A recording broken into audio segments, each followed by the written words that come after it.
일단은 뭐 미추홀예고 같은 경우는 뭐 독서 시험 범위는 뭐 나왔다고 보고 다른 학교 뭐 시험 범위 좀 뭐 나온 거 있습니까?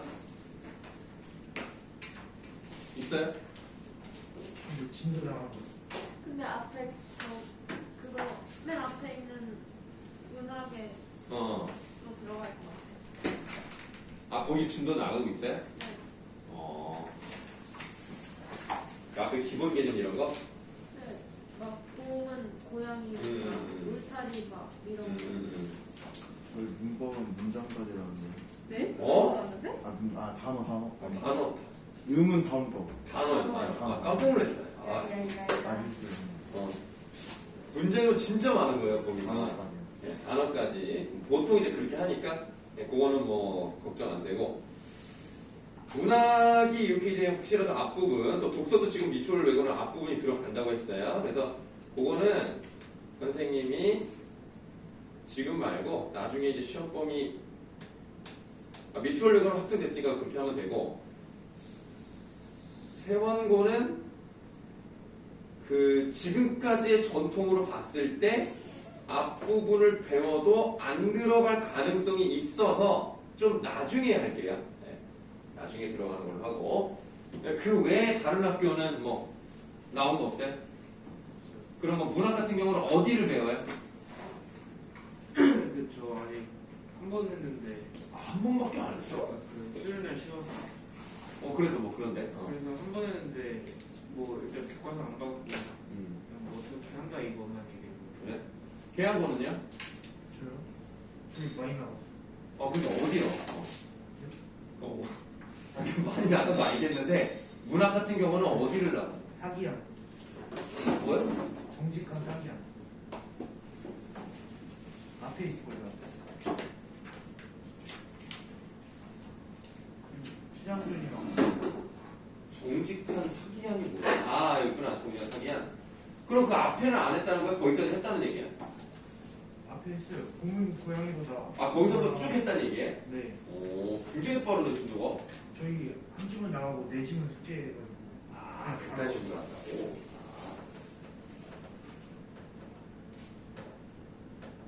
알겠어. 그럼 니네도, 저기 찍고 있어. 알겠어요. 그러면 일단은, 그럼 세원고랑 계양고는 교과서 개념학습부터 하고 있다. 이렇게 생각하면 되겠죠. 미추홀 외고도 문학은 어떻게 한다 그랬죠? 한 번도 안 해요. 맞다. 그렇지. 이제 학교만 헷갈리네. 바로 끝나고 할 것 같아요. 정말. 그래요? 단어하고 문학 나왔네요. 그래요? 알겠습니다. 자, 그러면 우리 사회문학 1번부터 한번 들어가도록 하겠습니다. 별로 어려운 문제는 아니었어요. 좀 빨리 한번 해봅시다, 이거는. 113쪽을 보시면 되겠어요.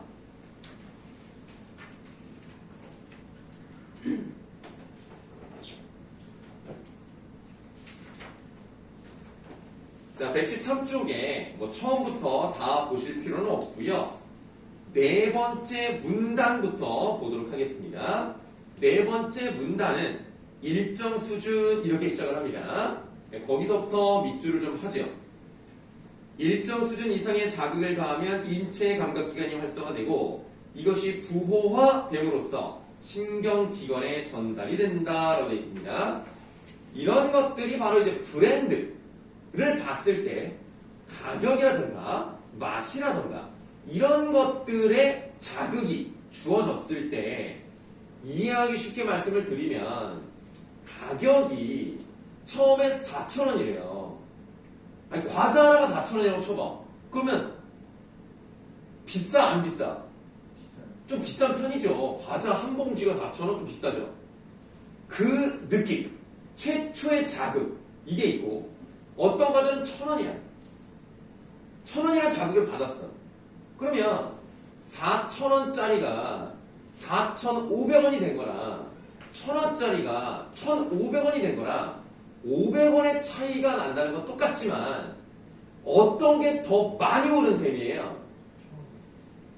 1,500원이 된 게 훨씬 많이 오른 느낌이죠. 50%가 상승을 했으니까. 최초 자극이 적었을 때 그 변화가 크게 느껴지면 그 다음이 큰 거고, 최초 자극이 굉장히 세면 그 다음에 작은 자극이 오면 별로 영향도 미치지 못한다. 이 얘기라고 생각하시면 되겠습니다. 그래서 3번 문제 있죠. 3번 문제. 지금 선생님이 말씀드렸던 과자값으로 말씀을 드렸습니다만 3번 문제의 날을 보시면 커피값으로 나와 있습니다. 3,900원에서 4,100원이 된 거. 이거 보니 내가 볼 때 스타벅스 같아요. 네, 전문점 S니까. 스타벅스가 실제로 이렇게 올라갔거든요. 그럼 200원 오른 건데 사실은 이거 뭐 5% 정도 오른 거거든요. 근데 1,000원에서 2,200원이 되면 얼마예요? 20% 올랐죠. 그러니까 사람들이 이거를 더 비싸게 느낀다는 거예요. 똑같이 올랐지만 1,000원에서 1,200원이 된 게 최초 자극이 작았기 때문에 1,200원은 더 크게 느껴진다. 이 얘기입니다. 자, 그래서 3번의 답은 3번이죠. 4번은 아까 했던 얘기 그대로니까 4번은 맞고요. 5번은 아까 우리가 밑줄 친 부분을 보시면 자극을 부호하여 신경기관에 전달한 결과로서 이런 것을 인식하게 되는 겁니다. 처음에는 간판을 만들었을 때 다 똑같으니까 몰라요. 그러다가 전광판 형식을 했더니 그게 굉장히 눈에 잘 들어오는 거예요. 근데 그런 것들이 많아지다 보니까 어때? 자극이 점점 무디게 느껴지는 거죠. 그럼 이제 결국에는 모든 사람들이 전광판을 쓴다고 하더라도 이게 눈에 잘 들어오지 않는 거예요. 최초 자극이 워낙 셌기 때문에. 그 여러분들 요즘 주유소 다 어떻게 바뀌었어요? 아니 그 얘기는 하는 게 아니라 방식이 어떻게 바뀌었어요? 셀프로 바뀌었죠? 그래서 이거 좀 찍고 있나? 아, 예, 찍고 있구나. 셀프로 바뀌었죠? 처음에 셀프 나왔을 때는 걔네가 하는 얘기가 뭐야? 인건비를 줄이니까 기름값이 낮아진다. 이렇게 얘기했잖아요. 근데 지금은 어때? 거의 다 셀프야. 셀프가 아니면 찾기가 어려워. 그리고 어때요? 결국 다 똑같이 비싸져요. 아, 요즘 너무 비싸. 야, 내가 여기 오는데 그 계산 사거리라고 하나? 그 계산역이 있는데 거기 주유소가 원래 비싸기로 유명하거든요. 2,017원 됐어. 너무 비싸지 않냐? 원래는 얼마예요? 그러니까 우리 동네 기준으로 했을 때 우리 동네는 지금 1,990원대고요. 내가 지금 돌아다니면서 제일 싼 데가 1,885원. 아니 잘못 얘기했다. 아 맞다. 1,885원이 제일 싸요. 이게 여러분들 요즘 원유값이 왜 오르는지 알아요? 전데 푸틴 때문이에요. 푸틴만 없으면 우리의 삶이 좋아질 겁니다. 원유값이 오르기 때문에 물가가 오를 수밖에 없잖아요. 기름이 많이 비싸지면 공장 돌리는 돈이 많이 드니까 물가가 올라요. 우리나라는 전년 대비 3. 몇 %가 올랐고요. 미국은 7.9% 올랐어요. 진짜 많이 오르지 않았냐? 그러면 여러분들 물가가 오르면 그러니까 물가가 오른다는 얘기는 뭐예요? 통용되는 화폐의 양이 많다는 얘기죠. 그럼 그 양을 줄이려면 금리를 어떻게 해야 돼요? 높여야 되죠? 금리 올라갑니다 이제. 금리가 올라가면 누가 피봐요? 사채요? 대출을 많이 한 사람들 큰일 납니다. 이제. 대출 많이 땡겨서 집 산 사람들 이제 큰일 나요. 이게 0.5%만 올라도 어마어마한 돈이거든. 그러니까 1억을 생각했을 때 1%면 100만 원이죠. 그게 그러니까 3억을 빌리면 300만 원이에요. 그러면 이 매달 내는 이자가 그걸 이제 12로 나눈다 하더라도 한 달에 몇만 원씩을 더 내는 셈이에요. 그러니까 진짜 어마어마하게 돈을 많이 내겠죠. 그러니까 금리가 오르면 이제 큰일 납니다. 그런 사람들은. 물론 뭐 이제 그런 게 전체적으로 봤을 때는 집값을 내리는 데 도움이 될 수는 있겠습니다만 어쨌든 그런 사람들 힘들 거예요. 자, 그래서 이제 3번의 답은 3번이다 이렇게 말씀드렸고요. 자, 이번에 이제 본문에서 어디를 보시냐면 A를 한번 보도록 하겠습니다. 자, A를 보시면 5번째 줄을 볼게요. 5번째 줄에 행동적 충성도라는 말이 나왔어요. 그거 네모하세요. 행동적 충성도는 소비자가 외부적으로 표출하는 행동과 관련이 있는데 일정 시간에 걸쳐 여러 대안 중 한 가지 브랜드를 선택하여 구매하는 행동으로 기업의 직접적인 성과와 연결이 됩니다. 그러니까 예를 들면 핸드폰은 역시 갤럭시지 이러면서 갤럭시만 사는 거야. 이런 사람들이 바로 행동적 충성도가 높은 사람들입니다. 그런데 그것만 중요한 게 아니고요. 다음 줄에 태도적 충성도도 네모하세요. 얘는 뭐냐? 밑줄합니다. 특정 브랜드에 대하여 애착과 호감을 가지고 미래에 해당 브랜드를 사용할 것으로 예상되는 것. 그러면 내가 지금 당장은 LG TV를 쓰지는 않습니다만 LG가 가전은 최고지 라고 항상 마음속에 가지고 있으면 언젠가는 LG TV를 살 수 있는 거잖아요. 그게 바로 태도적 충성도입니다. 그래서 잠재적으로 기업의 성과와 연결된 개념으로 현재 시점에서의 미래 행동에 대한 의향을 의미합니다. 밑줄 하세요. 기업의 입장에서는 태도적 충성도를 지닌 고객이 늘어나면 행동적 충성도를 지닌 고객이 늘어나게 된다고 볼 수 있죠. 그런 마음을 가지고 있는 사람들이 많아진다면 앞으로 기회가 됐을 때 실제로 구매를 할 가능성이 높잖아요. 그래서 행동적 충성도는 태도적 충성도에 영향을 받는다. 이렇게 말할 수가 있겠네요. 자, 그 다음 문단을 보시면 브랜드 수단화는 기업이 신제품을 도입하는 비용을 줄이기 위해서 이용하는 전략이에요. 이는 성공적인 브랜드명을 다른 제품에 확대하여 사용하는 건데요. 어떤 제품의 기존의 브랜드명을 이용하는 경우에 신제품 도입 비용을 40에서 80% 정도 줄일 수 있기 때문입니다. 그러니까 갤럭시면 계속 갤럭시지 갤럭시도 이름을 바꾸는 게 아니잖아요. 갤럭시 S22 뭐 이렇게 나간단 말이에요. 계속 그런 식으로 간다는 건 이 제품 그러면 이거 믿을 수 있어. 물론 이번에 삼성전자가 좀 약간 문제가 있었습니다만 어쨌든 그런 게 있어. 그래서 다음에 또 산다는 거예요. 그러면 새로운 게 나왔습니다 하고 광고하는 것보다 훨씬 이득이라는 거죠. 광고 비용을 많이 아낄 수 있고. 자, 아크와 켈러라는 두 사람이 나왔습니다. 바로 하세요. 아크와 켈러는 브랜드 수단화를 하기 위해서는 두 가지의 지각적 조건이 있음을 밝혔습니다. 첫째 동그라미 하시고 밑줄 하세요. 소비자가 그 브랜드를 고품질과 연관시켜야 한다는 거.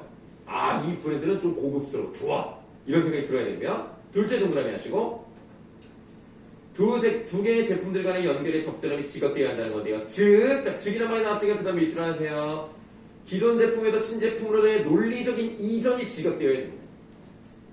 그 전에 그 제품에서 요게 이렇게 연결되는 거구나. 라는 논리적 이전이 지각이 돼야 브랜드 수단화가 일어난다는 겁니다. 자, 그래서 4번 문제를 보시면 적절하지 않은 것을 골라보라고 그랬어요. 지금 보기 박스에 나와 있는 네 번째 줄을 보시면 평소 세모 제약회사에 대해 호감을 가지고 있던 B씨는 A씨의 설명을 듣고 앞으로 소화가 안 될 때 클로버표 소화제를 구입하려고 합니다. 아마 이게 부채표 동화약품이 아닌가 싶습니다. 원래 우리가 가스 활명수가 아주 유명하잖아요. 110년이 넘은 제품입니다. 일제강점기 때도 있었던 그런 제품입니다. 대단하죠? 그래서 아마 이걸 얘기하는 것 같은데, 그러니까 지금 우리가 읽은 이 부분에서 B씨는요, 좋은 제품이네. 그러니까 다음에는 한번 사봐야지라고 했다는 것은 어떤 충성도를 가지고 있다는 거예요? 태도적 충성도를 가지고 있는 사람이라는 거죠. 이런 사람들이 늘어나면 늘어날수록 행동적 충동성이 늘어나겠죠. 그래서 3번은 맞아요. 3번은 맞고요. 답은 5번이 되겠습니다. 자, 지금 5번은 브랜드 수단화에 대한 이야기인데요. 지금 보시면은 뭐뭐하는 것보다 뭐뭐를 고려했다. 이렇게 되면 안 되고요. 둘 다 고려했어야 된다는 얘기입니다. 자, 나머지들은 뭐 설명드릴 게 없을 것 같으니까 넘어가시고. 추앙이 뭐예요? 추앙이라는 것은 예를 들면 어떤 인물이 있는데 그 인물이 이렇게 훌륭하신 분입니다 라고 이렇게 올려주는 걸 말해요. 추앙은 우러러보는 거, 우러러보는 거.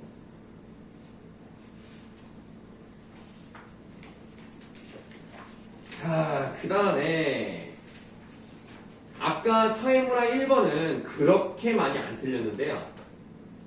4회문화 2번은 좀 틀린 문제들이 나왔습니다. 지금 보시면 여기에 앉아있는 학생이 6명인데 3명씩 틀리는 문제가 2개가 나왔어요. 네, 3번하고 4번을 좀 설명드리기 위해서는 이제 가라고 되어 있는 그 부분을 한번 보도록 하겠습니다. 이게 약간 헷갈릴 수 있는데요. 좀 그렇게 어려운 건 아닙니다. 자, A 부분을 한번 읽어보도록 하죠. 이민자 유입과 임금 변화의 인과관계를 알아보기 위한 한 가지 방법은 이중차분법입니다. 이중차분법은 이민자 유입이라는 사건이 발생하지 않았더라도 나타났을 임금 변화, A라고 봐요. 그러니까 이민자 유입이 없어도 임금의 변화가 있을 수 있잖아요. 뭐 물가가 올라간다든가 아니면 뭐 노동자가 많아지면 노동의 공급이 많아지면 임금은 대체로 어떻게 될까요? 임금은 내려가게 돼 있죠. 왜냐면 뽑을 사람이 많으니까 뭐 너 아니어도 일할 사람 많아. 그럼 이제 임금이 적어지는 거죠. 보통 그렇다는 겁니다. 100%는 아니지만 그런 변화가 있을 수 있는데 이민자 유입이 없었더라도 임금 변화가 있을 수 있는데 그걸 이제 A라고 두는 거고요. 그 다음에 실제로 이민자가 유입을 했을 때 어떤 변화가 있을 수 있죠? 그걸 이제 B라고 두는 겁니다. 그러면 B에서 A를 빼보는 거예요. B에서 A를 빼면 실제로 얼만큼이 올랐을까라는 걸 알 수 있다는 거죠. 그러니까 원래 변화가 없을 때도 올라가고 내려갈 수 있는데 실제로 변화했더니 올라갔다 또는 내려갔다. 그럼 이거를 이제 비교를 해보면 얼마가 나오겠죠? 그게 진짜로 변했다라고 볼 수가 있는 겁니다. 그걸 이중차분법이라고 하는데 B에서 A를 빼는 것인데 각 임금 변화인 A, B 역시 뒤 시점의 임금에서 앞 시점의 임금을 빼서 구하는 것이기 때문에 빼는 방법이 중첩되었다고 하여 이중차분법이라고 부르는 거예요. 자, 그러니까 이민자가 유입하지 않는다 하더라도 어떤 시점부터 어떤 시점까지를 구해야 변화가 있는지 없는지를 알 거 아닙니까? 변화가 있었다는 얘기는 뒤 시점에서 앞 시점을 빼야 이 차이가 나오는 거잖아요. 이때 임금이 뭐 시간당 뭐 1,000달러. 여기는 아니, 너무 세구나. 시간당 1,000달러가 너무 많이 주는구나. 미안하다.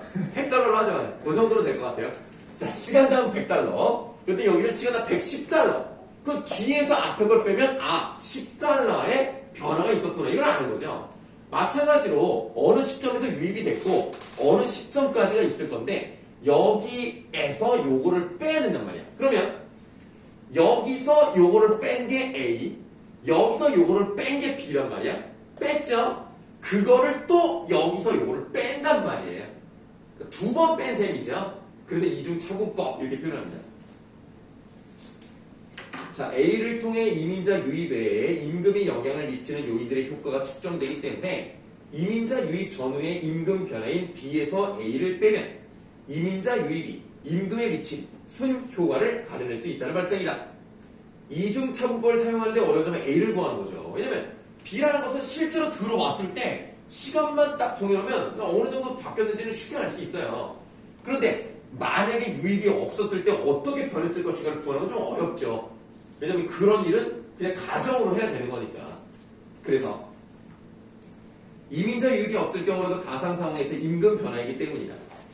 많은 학자들이 이중차분법을 이용하여 대규모 이민자 유입 사례를 대상으로 실증 연구를 수행했는데 A를 구하기 위해 대체로 두 가지 방법 중 하나를 택해왔습니다. 첫째는 뭐냐면 이민자 유입 지역과 특성이 비슷하지만 이민자가 유입하지 않은 지역의 임금 변화를 이용하는 방법이고 라고 되어 있어요. 그래서 이제 비슷한 특성의 지역을 선택을 해가지고 그 시기에 어떻게 변했는가를 이제 보는 겁니다. 예를 들면 인천하고 부산하고 물론 인구수는 부산이 더 많습니다만 항구 도시라는 점이 같죠. 그런데 일단 광역시고 그다음에 항구 도시고 그 이제 두 개를 비교를 해보는 거예요. 그런 식으로 하는 거고요. 둘째는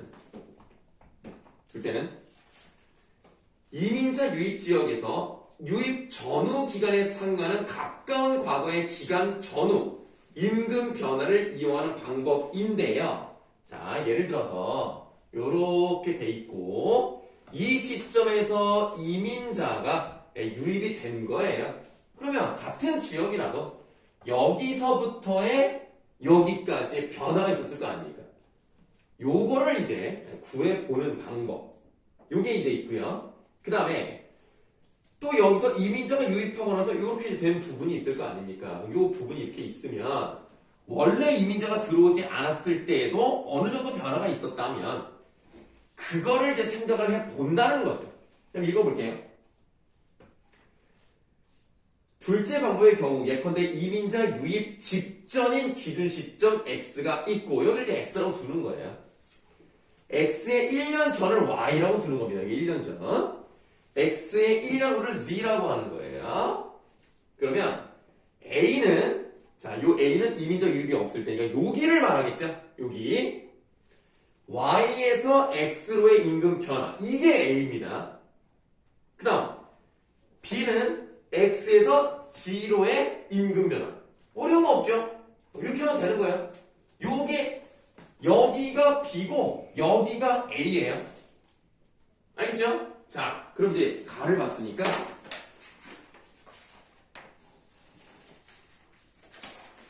3번 문제 한번 봅시다. 연구자 M은요 이중 차분법을 이용하여 이민자 유입에 임금이 미치는 영향을 알아보기 위해 각 도시를 연구 대상으로 선정했어요. 각 도시는 을국과 인접해 있는데 을국에 2020년 3월 초 내전이 발생해서요.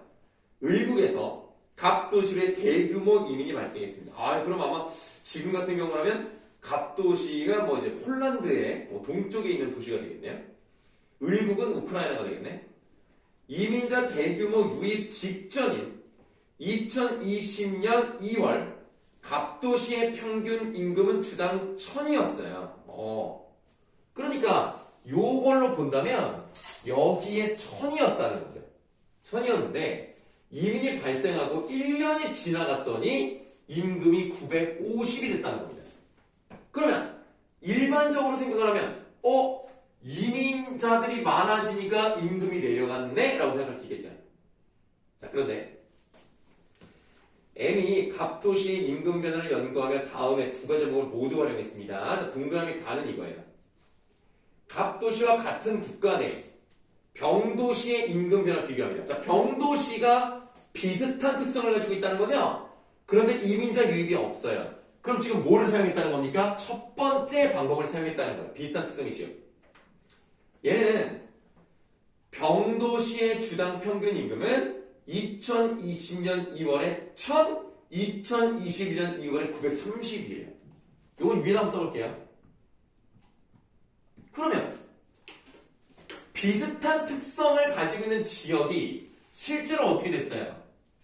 줄었죠. 그런데 얘네는 얼마가 줄었다고 봐야 돼요?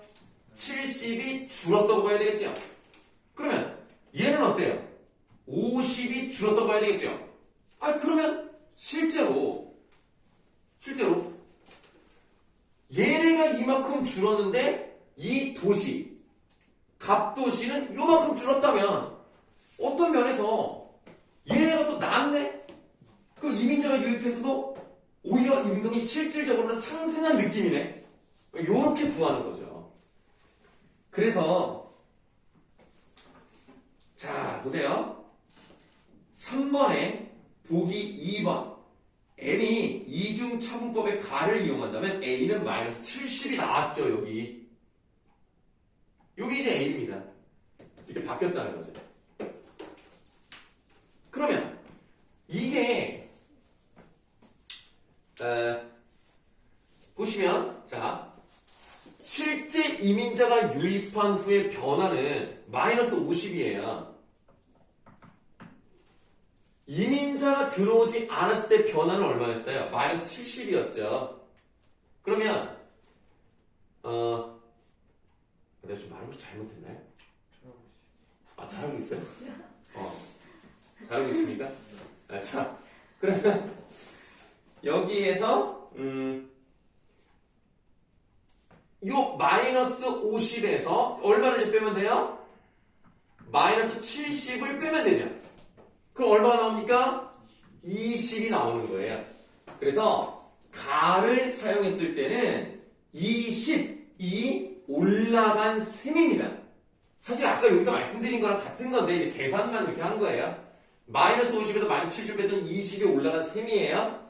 자, 그 다음에 동그라미 나는 갑 도시의 직전 1년간의 임금 변화와 비교를 해봤어요. 갑 도시의 2019년 2월 주당 평균 임금은 980이었습니다. 자, 980이니까 이민자가 들어오기 전에는 20이 올랐어요. 근데 들어오고 나서는 50이 빠졌어요. 요게 B라고 말씀드렸죠? 네, 그러니까 50이 빠졌고요. 그 다음에 여기는 어때요? 20이 빠져야 되겠죠? 이해되시죠? 그러니까 요게 B고 요게 A니까 B에서 A를 빼니까 여기서는 마이너스 50이니까 마이너스 50을 그대로 쓰시면 되겠고 여기서 20이 올랐으니까 20을 쓰는데 B에서 A를 빼야 되니까 뺀 거죠. 그럼 결국 얼마가 나오는 거예요? 마이너스 70이 나오는 겁니다. 이렇게 나오니까 동그라미 가에서는 20이 오른 셈이고 동그라미 가에서는 마이너스 70이 빠진 셈이죠. 유이민이 들어오기 전, 이민자가 들어오기 전에 올랐는데 떨어졌으니까 오히려 올랐다가 떨어진 느낌이니까 70이 빠졌다고 보는 거예요. 그래서 다와 나는 다르죠. 다는 오른다는 결과가 나오고요. 나는 내렸다는 결과가 나옵니다. 그래서 3번의 답은 5번이 되는 겁니다. 같은 결론에 도달할 수가 없는 거죠. 이게 좀 헷갈려요, 여러분들. 네, 하실 때. 그래서 만약에 좀 잘 모르겠다면 한번 다시 잘 읽어보시고 이렇게 필기를 먼저 해놓으면 좀 도움이 될 거예요. 자, 그 다음에 다시 이제 앞으로 가셔서 동그라미, 가까지 읽었으니까 가 다음 또 한번 가보도록 하겠습니다. 만약에 좀 이해가 잘 안 되시면 다시 영상을 보셔도 되고요. 자, 이중 차분법을 사용한 연구들의 결과는 완전히 일치하진 않습니다. 이중 2021년 노벨 경제학상을 수상한 데이비드 카드 등이 카드 이름부터가 경제학 쪽이죠.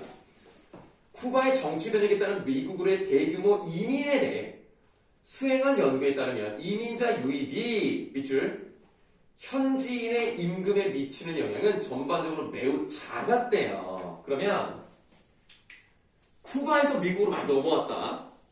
그럼 여기서 이제 쿠바 사람들이 많이 넘어와서 미국으로 이렇게 됐는데 그러면 원래 미국에도 노동자들이 많을 거 아닙니까? 근데 쿠바가 상대적으로 미국보다 좀 못 살잖아요. 그럼 좀 못 사는 나라의 사람이 왔을 때는 얘네들은 원하는 임금이 미국 사람들이 원하는 것보다 수준이 어떨 것 같아요? 일반적으로 낮겠죠. 그럼 낮은 애들이 들어와 버리면 원래 우리는 예를 들어서 우리나라 사람들은 적어도 못해도 200을 받았으면 좋겠어. 근데 예를 들어 뭐 동남아에서 뭐 베트남이나 필리핀에서 우리나라에 왔어. 그럼 그 사람들은 우리는 많이 원하지 않아. 우리는 150만 원만 있어도 충분해. 그러면 당연히 사업주 입장에서 누굴 써? 150만 원을 쓰겠죠. 그럼 그런 사람들이 많이 들어오다 보면 우리나라 사람들이 밀려날 거 아닙니까? 그러면 여기에 원래 있던 사람들이 얘네에 의해서 밀려났다는 얘기는 대체가 됐다는 얘기죠. 그래서 대체 효과라는 것은 그렇게 생각하시면 되겠는데 지금 우리가 밑에 준 부분에서는 대체 효과가 컸다는 거예요? 작다는 얘기예요? 작다는 얘기예요. 대체 효과가 거의 일어나지 않았다는 뜻입니다. 영향이 없었다는 얘기예요. 그럼 왜 그럴까? 궁금하잖아. 우리가 일반적으로 자꾸 유이민이래. 이민자가 들어오면은 뭔가 더 내려갈 것 같은데 아니란 말이야? 왜 그런가 봅시다. 첫째 동그라미 하시고 첫째, 이민자가 유입된 지역에서 노동 공급만 늘어나는 것이 아니고요. 밑줄, 인구가 늘고 소비 규모가 커지면서 노동 수요도 증가할 수 있는 거예요. 아니 사람들이 늘어나면 그 사람들 밥 안 사 먹어? 마트도 가야 되고 기름도 넣어야 되고 소비를 할 거 아닙니까? 그러니까 노동자만 늘어나는 게 아니고 사람들이 뭔가 더 많이 사고 싶으면 그만큼 상업이 발전하겠죠. 그러니까 그 상업이 발달하면 또 거기서 또 사람을 써야 될 거 아닙니까? 그럼 노동수요가 또 증가할 수 있다는 얘기죠. 그 얘기예요. 자, 즉 소비 증가에 따라 노동이 필요한 일자리도 늘어나기 때문에 노동 공급 증가로 인한 임금 하락 압력이 어느 정도는 상쇄됩니다. 떨어질 것 같지만 그만큼 일자리가 많아진다는 얘기죠. 자, 그러면 뭐 이 내려가는 게 좀 어느 정도는 막을 수 있다. 둘째 동그라미 하시고요. 둘째, 이민자가 유입하면 대체로 저임금 노동 공급이 증가합니다. 보통 그렇겠죠. 이 경우 노동을 대체하는 기업, 기계의 도입이 지연돼서요. 노동 수요가 안정적으로 증가할 수 있는 겁니다. 싸게 할 수 있는데 굳이 기계를 살 필요 없잖아요. 도입을 안 해요. 그럼 그냥 안정적으로 증가할 수 있는 건데, 그 다음 밑줄 해봐요. 임금이 상대적으로 높은 지역에서 기계화가 더 일찍, 더 빨리 진행이 된다는 겁니다. 인건비가 너무 비싸니까 기계로 바꿔버리는 거예요. 이런 걸 보면은, 그래서 저임금 노동 공급이 증가를 하면 기계 도입이 지연되니까 사람들을 더 많이 필요할 수도 있는 거 아닙니까? 그럼 노동 수요가 계속 증가하겠죠. 셋째 동그라미 하시고. 셋째, 밑줄. 의사소통이 원활하지 않은 이민자 노동 공급이 증가하면 이라고 돼 있어요. 자, 말이 안 통해. 말이 안 통하는데 사업주가 이 사람들 쓰기 어렵잖아요. 그럼 누가 있어주면 좋아? 통역해주는 사람이 있으면 좋잖아. 통역하고 그 사람들을 관리할 수 있는 사람을 뽑아야 될 거 아닙니까? 그러면 미국 사람들 중에서도 그런 게 가능한 사람이 있으면 그 사람을 고용하는 거 아니에요. 아무리 많이 들어와도 이렇게 필요한 사람들을 또 뽑아야 되니까. 그러니까 임금이 내려가는 건 아니다. 그래서 일부 현지인은 이들을 관리하는 직책으로 승진하여 저임금 노동에서 벗어나는 등 업무 방식이 재조직되면서 현지인의 평균적 임금 수준은 오히려 향상될 수 있습니다. 즉, 이민자와 현지인 간이 노동 공급에서 대체 관계가 아니라, 자, 지금 기억으로 밑줄 친 부분은 뭐예요? 대체 관계에 해당하는 걸 말하는 거예요. 그런데 우리가 아까 뭐 첫째, 둘째, 셋째 동그라미 친 것들은 다 뭐예요? 대체 효과가 일어나지 않은 이유를 본 거예요. 이해되시죠? 자, 그러면 4번 문제로 가겠습니다. 윗글에 기억에 대한 이해로 적절히 아는 건데요. 자, 3번을 보시면 다른 지역보다 기계가 더 활발해요. 기계가 활발하다는 얘기는 아까 우리가 봤던 두 번째 이유와 정반대죠. 기계화가 이루어지지 않을 때 대체 효과가 일어나는 거죠. 기계화가 일어나면 대체 효과 발생하지 않을 겁니다. 그래서 3번이 틀렸죠. 그 다음 보기 4번. 이민자가 유입된 지역에서 노동에 대한 수요가 증가해야 대체 효과가 일어나지 않습니다. 그러면 증가하지 않으면 대체 효과가 발생할 수 있죠. 4번은 맞아요. 보기 5번. 의사소통이 원활하지 않은 이민자 유입. 자, 의사소통 원활하지 않았을 때 대체 효과가 일어나지 않습니다. 그러면 기억이 약할 수 있죠. 대체 효과가 약하게 됩니다. 4번에 5번도 맞습니다. 근데 대체 효과가 그러면 이민자랑 현지인이 서로 바꾼다는 거예요? 대치된다는 거예요? 현지인이 밀려나고 그 자리를 이민자가 들어온다는 얘기예요. 그래서 임금이 낮아질 수 있다는 얘기죠. 보완관계에 들어가면 그렇지 않아요.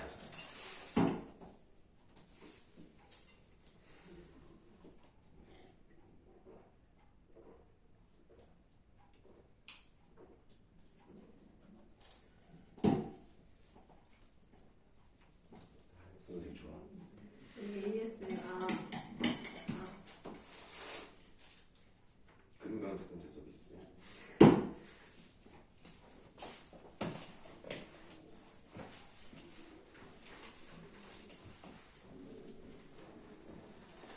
지금 우리 3학년 계속 돌아가면서 한 명씩 안 나오는 거 알죠? 지금 7명이 다 수업을 들었던 게 좀 됐어요. 계속 하면서 들어오면서 안 나와. 뭐 코로나, 뭐 몸이 아파요. 계속 돌아오면서 안 나오네.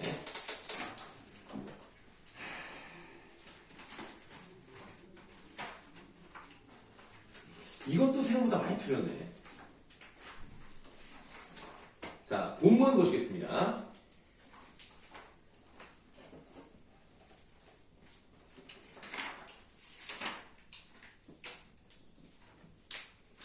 두 번째 문단부터 보세요. 어느 정도의 부채가, 자, 부채는 빚이죠. 적정한 수준인가를 결정하는 것은 쉬운 일이 아니다. 여러분들 실제로 살아가다 보면은 대출을 받는 게 현명할 때가 있어요. 예, 그러니까 무조건 나는 대출 안 받고 무조건 내 돈을 해야지? 그럼 아예 안 돼. 그러니까 자동차 정도도 예를 들면 할부로 한다는 게 일종의 대출 개념으로 보시면 되겠는데요. 어떻게 몇 천만 원을 한 번에 내냐? 예, 그러니까 그냥 그런 것도 할부로 산다든가 아니면 뭐 필요하면 대출도 받는 거고 집 살 때도 대출을 받아야 되지. 어떻게 내 돈으로 다 사니? 자, 개인의 경우 은행에서 대출을 받을 때 해당 개인의 연간 소득 금액 대비 상환하는 원금 및 이자의 연간 합계 금액이 일정 비율을 넘을 수 없도록 정부가 규제하는 경우가 있습니다. 한 달에 200만 원밖에 못 버는 사람이 이자를 100만 원 넘게 낸다? 그럼 말이 안 되잖아요. 또 어떻게 살아 그 사람이? 그걸 계산을 해요. 그래서 어느 정도 그 비율 몇 퍼센트를 넘지 못하면 대출이 안 나옵니다. 그래서 나중에 여러분들 뭐 LDT라던가 LBT라던가 LDI라던가 뭐 이런 것들 알아두셔야 됩니다. 그거를 알아놔야 내 소득 대비 얼마나 대출을 받을 수 있는가. 그러니까 내가 뭐 비싼 집 사고 싶어가지고 6억짜리 집을 사는데 아니 뭐 대출 받으면 5억 5천 정도 받지. 아무도 안 빌려준다니까. 그걸 빌려줄 수가 없죠. 자, 그런데 부채 상환의 부담이 소득 범위 안에서 관리되도록 의사하려는 의도입니다. 이와 유사하게요. 밑줄. 정부 부채 규모의 적정성 판단에 흔하게 쓰이는 기준은 국내 총생산 대비 정부 부채 비율입니다. 그래요. 원래 이제 우리나라가 이 굉장히 이제 부채 비율이 낮았어요. 많이 좋아지고 있었다가 코로나가 터지면서 다시 올라가고 있거든요. 계속 돈을 써야 되니까. 그러니까 이렇게 아무래도 전 세계적으로 돈을 쓰다 보니까 물가가 올라가게 돼 있는 거예요. 물가가 올라가고 부동산 값이 올라갈 수밖에 없는 거예요. 그래서 이게 참 코로나가 이게 참 여러 가지 영향을 미칩니다. 거기 이제 푸틴이 또 그거를 해가지고 막 장난 아니에요 지금. 자, 그 다음에 다음 문단으로 갈게요. 국가 간 정부 부채의 규모를 비교하기 위해서는 정부 부채의 개념에 대한 국제적 기준이 필요하겠죠. 세계적으로 통용되는 이라고 되어 있습니다. 통용된다는 것은 두루 널리 쓰인다 이런 의미로 보시면 돼요. 그래서 그 6번에 3번은 맞아요. 자, 다시 넘어가겠습니다. 자, 통용되는 국제통화기금 IMF의 기준에는 세 가지 범위의 정부 부채 개념이 제시되어 있어요. 첫 번째는 국가 채무입니다. 자, 첫 번째는 국가 채무. 그럼 국가 채무가 뭔지 알아야 되겠네요. 국가 채무는 중앙정부와 지방자치단체의 회계 및 기금상 빚으로 밑줄 국가가 직접적인 원리금 상환 의무를 가지고 있는 부채를 의미합니다. 그렇죠? 뭐 이거는 뭐 어려운 건 없어요. 다음으로 밑줄 국가 채무의 비영리 공공기관의 부채를 합산한 거 이걸 뭐라 그래요? 일반 정부 부채 요거 괄호하세요.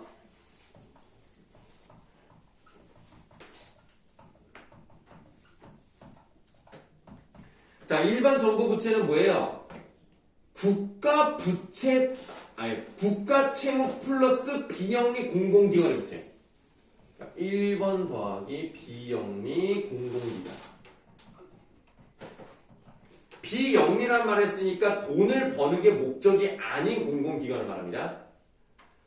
중앙정부 및 지방정부의 비영리 공공기관까지를 포함해서 넓은 의미의 정부로 보는 건데요.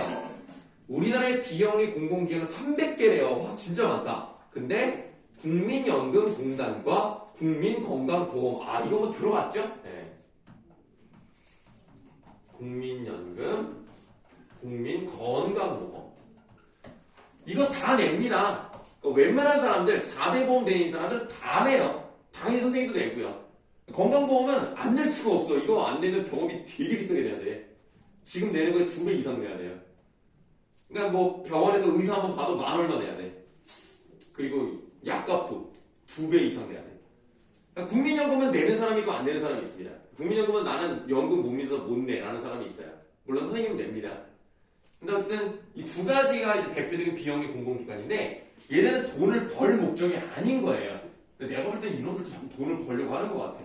자꾸 주식에 투자하는데 주식 투자해서 잘 되면 상관이 없는데 그때 그 몇 년 전에 삼성 그 합병할 때 국민건강보험이 3천억 손해봤거든요. 그래가지고 그건 잘못한 것 같아. 그러면 너무 많이 손해봤잖아. 그래서 그때 이제 박근혜랑 이재용이랑 뭐가 있지 않았나라는 내용이 나온 거예요. 웬만하면 이거는 합병해주면 안 되는데 합병을 해줬거든요. 그러면서 국민건강보험이 손해를 봐서 3천억을 본 거예요. 왜냐면 국민건강보험이 그 삼성 거기에 주식을 많이 갖고 있었거든요. 합병이 됐는데 주식이 지금 떨어졌어요. 그 3천억 날라갔어요 그때. 이상하다 싶었거든요. 네. 어쨌든 그랬습니다. 자, 마지막으로 일반 정부 부채, 비금융 공기업의 부채를 합산한 부채를 바로 하세요. 공공부문 부채.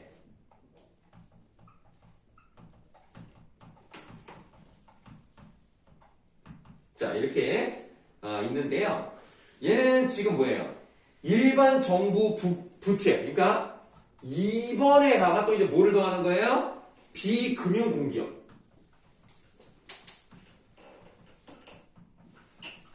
요런 것들은 돈이랑 직접 관련이 있잖아요. 요런 거 이제 금융의 성격이 강한데 비금융 공기업은 돈을 관리하는 것과 관련 없는 그런 것들을 말하죠. 자, 어떤 것들이 있냐면 한국전력공사. 이거 돈이랑 직접 관련 없잖아요. 한국토지투자공사. LH 같은 거. 이 나쁜 놈들 이거. LH가 나쁜 놈들 이거. 돈만 벌으러 가려고 나쁜 놈들. 자, 160여 개 비금융 공기업이 있습니다. 그 다음 밑줄 하세요. 금융 공기업의 부채는 이상의 어느 개념에도 포함되지 않습니다. 자, 금융공기업은요, 어디에도 해당하지 않는 거예요.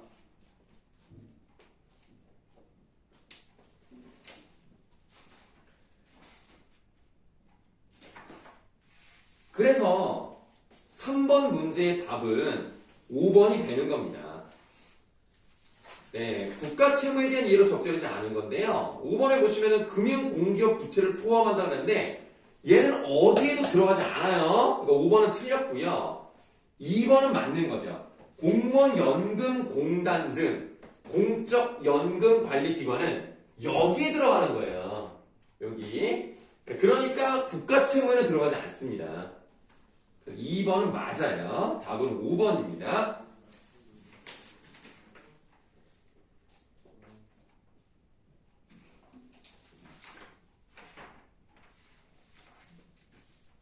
자, 그 다음에 본문으로 돌아가서요. 그 다음 문단 한번 보도록 하죠. 이중 경제협력개발기구 등에서 집계하여 밑줄 국제 비교에 주로 쓰이는 개념은 일반 정부 부채입니다. 여기네 여기. 여기를 이제 국제적으로 많이 사용한다는 얘기예요. 그러면 정부 부채 규모를 파악하기 위해 비영리 공공기관 부채를 산정하는 과정에서의 쟁점 중 하나는 공적 연금의 충당 부채를 포함하느냐 마느냐. 이런 연금 같은 거 있죠. 이런 거에 충당 부채가 뭔지 몰라도 이거를 포함을 시키느냐 아니냐 여기서 결정이 나는 거예요. 공적연금에는 국민연금, 사학연금, 공무원연금, 군인연금 등이 있는데 연금 지급은 지급 시기와 금액이 불확실한 특징이 있어 미래에 발생한 연금 금액을 현재 시점의 가치로 산정한 것이 충당부채입니다. 충당부채 바로 하시고 공적연금의 충당부채 중 국제통화기금의 기준에 일반 정부 부채로 포함될 수 있는 것은 네모 공무원연금과 군인연금.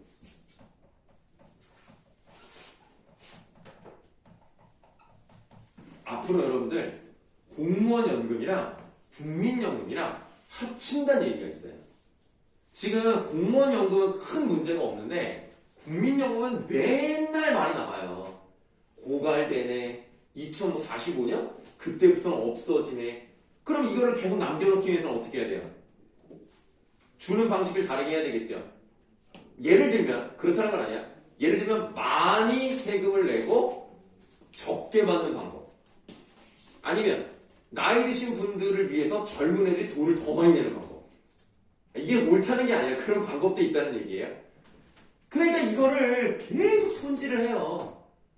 이게 도입되고 나서 나는 뭐 정확히 기억이 안 나죠. 몇 번 바뀌었어요 지금. 이런 것들이 이제 정치권에서 국회에서 하는 거거든요. 계속 바뀌어요. 자, 그래서 공무원과 군인의 경우 국가가 고용 주체로서 고용 계약을 체결하고 연금 재원이 부족할 경우 국가가 부족한 부분을 해소할 의무가 있으니 법률에 명시되어 있기 때문입니다. 명시라는 말이 나왔죠?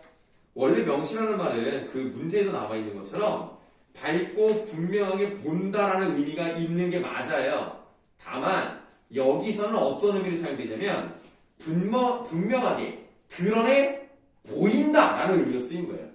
분명하게 드러내 보인다. 그래서 사실은 이런 문제는 안 나왔으면 좋겠어요. 얍삽이죠. 틀린 건 아닌데 문맥에는 정확히 맞지 않았다. 이거 아닙니까? 그래서 5번이 답인데 이 문제는 좀 별로예요. 다시 본문 돌아가셔서 그러나 많은 나라에서 공무원 연금이나 군인 연금 같은 공적 연금의 충당 부채를 공개는 하지만요. 밑줄 하세요. 대부분은 명시적으로 일반 정부 부채에 포함하지는 않아요. 그러니까 많은 경우에는 포함을 하지 않는다. 이렇게 알고 계시면 되겠습니다. 그러면 왜 공적 연금의 충당 부채를 일반 정부 부채에 포함을 시켜야 하는가? 결국 돈이 들어가잖아. 연금이 공개되면 결국 책임은 누가 져야 돼? 국가가 내야 되지 않습니까? 그럼 국가 어디서 그 돈을 충당해? 세금으로 해야 될 거 아닙니까? 그럼 결국 이건 빚이라는 거예요. 결국 그거를 어디서만은 땜빵을 해야 된다니까? 이것도 부채로 봐야 된다고 주장을 하는 거죠. 자, 그래서 다 읽었고요. 우리 5번 문제를 먼저 보시겠습니다. 5번. 자, 기억을 보시면 주장에 대한 찬반 입장의 논거를 검증해보자. 각 입장별 논거 마련을 위해 필요한 자료인데요. 지금 요거를 충당 부채를 포함시켜야 한다 이거거든요. 그러면 일단 2번을 보시면 주요 선진국은 과연 충당 부채가 얼마큼 되는가? 어떻게 변하고 있는가? 이게 만약에 별로 없어. 그럼 안 넣어도 되는 거 아닙니까? 뭐 이 정도 이거는 꼭 굳이 일반 정부 부채에 안 넣어도 된단 말이에요. 하지만 이게 점점 커지다 보면 결국은 이거의 부담이 커질 수 있다. 그래야 이게 정확하게 나와야 부채를 가늠할 수 있는 좋은 기준이 될 수 있다. 라고 한다면 이게 얼마큼 커지는지 또는 작아지는지는 판단해 봐야 된다는 거예요. 5번에 2번은 맞고요. 한국의 공적연금 충당 부채 산정 방법은 어떻게 변하는지 중요하지 않아요. 그래서 5번이 답이 되겠습니다. 4번 설명드릴게요. 동그라미 가에 대한 이해로 가장 적절한 건데요. 동그라미를 봤더니 국제 비교에 주로 쓰이는 정부 부채 규모로는 안심할 수준이 아니래요. 그러니까 국가 채무는 별 문제가 없어요. 큰 차이가 안 나는데 여기에 요걸 도입하자고 이거를 도입하면 우리나라가 빚이 많은 거예요. 그럼 어떻게 되겠어요? 비영리 공공기관의 부채가 많다는 얘기죠. 결국에는 이거를 보면은 빚이 별로 없어 보이지만 여기까지 포함하면 빚이 많아 보여요. 그럼 이런 거는 좀 심각한 문제라고 볼 수가 있겠죠? 이걸로 봐야 된다 이겁니다. 그래야 우리가 조정을 하죠. 빚 별로 없어. 그냥 뭐 냅둬. 이것보다는 포함시켜서 빚이 이만큼 많네? 그럼 조심해야 되겠다. 줄여야 되겠다. 이런 생각을 해야 되잖아. 그래서 가장 적절한 것은 5번입니다. 국가 채무의 비영리 공공기관의 부채를 더한 일반 정부 부채 규모를 이용하면요. 국내 총 생산 대비 정부 부채 비율이 높게 올라가요. 그러니까 안심할 수준이 아니라는 거예요. 이거를 넣어서 정확하게 파악을 해야 된다. 이 얘기입니다. 5번이 답입니다. 자, 혹시 뭐 여기까지 질문 있으면 하시고요.